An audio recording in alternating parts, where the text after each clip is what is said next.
Alright, this is Master Use, and we're talking today about starting out as an indie filmmaker. And I mostly got off started in the commercials for my company and that kind of stuff, and now I'm getting into video films. And so I know what it's like to not have a lot of money to get started, and film or video is an expensive hobby. And when I first got started, I had to buy a real big camera, NX5U, because they didn't make the small cameras back then. And it's a blow-me-away camera, but it was very expensive. And nowadays, you don't have to spend that kind of money to get started. Nowadays, they've got some little consumer cameras that shoot video that will blow you away, and some prosumer cameras that are small, camcorders that are small, that are really excellent at half the price of my original camera. Then there's DSLR. So what do you start with? You don't have a lot of money. You don't need to spend a lot of money. I'm telling you the truth. A lot of these even a little consumer camcorder will blow you away if you learn how to use it. The big disadvantage is to the consumer camcorder is they have very little, if any, manual control. And if they do have manual control, it's sort of hard to get to. Versus a DSLR. DSLR quite often has more options concerning manual control. A bigger lens, it will shoot excellent photos and excellent video. Camcorder won't shoot the photos very well. It may shoot excellent video, but not the photos.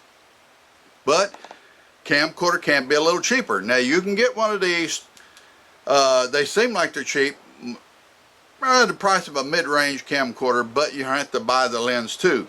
The camcorder comes with lens already attached. So it's actually quite a bit cheaper.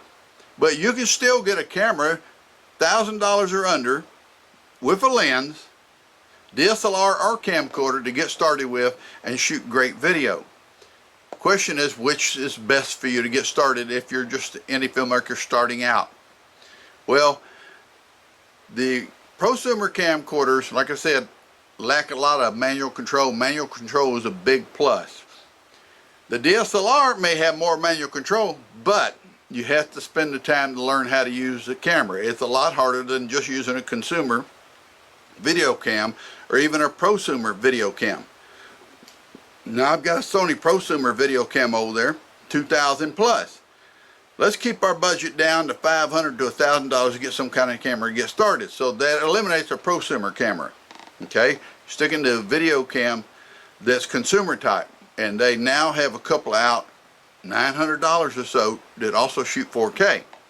Now, you don't need 4K.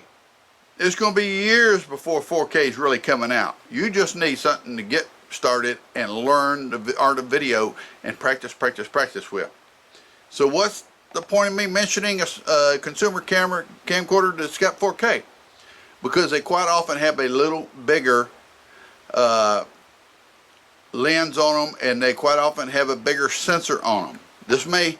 A small camcorder may have a 5th sensor, and some of the 4K small consumer camcorders may have a 1/2 inch sensor. The bigger sensor allows a little bokeh, which gives you a plus. So if you're going to get a camcorder, think about that. Now, what about this? This particular one has a ASPC, which is a little bigger than 1 inch. That's great. So you can get a DSLR that has, let's say, a 1 inch or a little bigger ASPC sensor in it, and they shoot great video and they take wonderful pictures.